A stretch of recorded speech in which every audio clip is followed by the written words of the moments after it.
ডব্লিউবিপির interview হয়ে যাচ্ছে, তো এরপর তোমাদের ডকুমেন্ট ভেরিফিকেশান। তো ডকুমেন্ট ভেরিফিকেশানের আগে তোমাদের কয়েকটা জিনিস ফলো করতে হবে। সেটা হলো তোমার বাবার নাম, তোমার মায়ের নাম বা তোমার কোনো ডকুমেন্টসের নাম ভুল আছে কি না।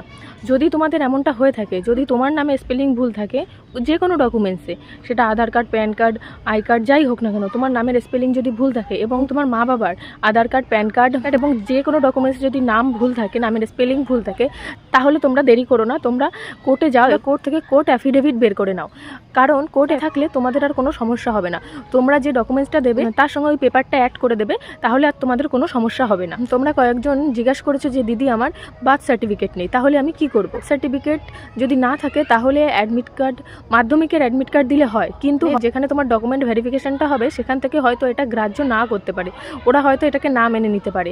তাই তোমরা পঞ্চায়েত বা পৌরসভা থেকে তোমরা এনএসি যে সার্টিফিকেট হয় সেটা নিয়ে আসবে।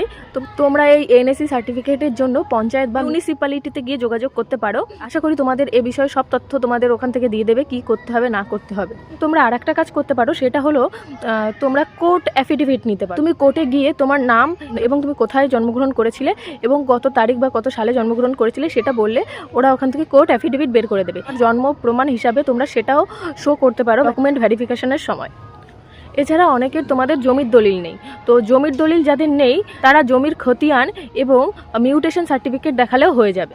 যদি এগুলো তোমাদের না থাকে, পঞ্চায়েত কিংবা মিউনিসিপ্যালিটি থেকে তোমরা রেসিডেন্সিয়াল সার্টিফিকেট নিয়ে আসতে পারো, এটা হলেও হয়ে যাবে।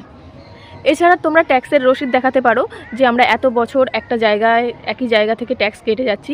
কারণ তোমরা যদি ভাড়াও থাকো তবুও তোমাদের ট্যাক্স কাটতে হয়, তাই তোমরা ট্যাক্সের রসিদ দেখালেও তোমাদের হয়ে যাবে। যদি তোমরা আইডি কার্ড, আধার কার্ড এইসব দেখাও, এটাও একটা প্রমাণ হয় যে তোমরা এই অঞ্চলে এত বছর ধরে রয়েছো, তোমাদের সেই অঞ্চলেরই তোমাদের আধার কার্ড, আই কার্ড রয়েছে। তোমরা যে ডকুমেন্টসগুলো দেখাবে তাতেও প্রমাণ হয় যে তোমরা ওই এলাকায় অনেকদিন ধরে থাকো, কিন্তু তবুও ওখান থেকে সমস্যা করতে পারে। তাই আমি বলছি সেফটি হিসাবে এই জিনিসগুলো করে রেখো, তাহলে তোমাদের আশা করি কোনো সমস্যা হবে না।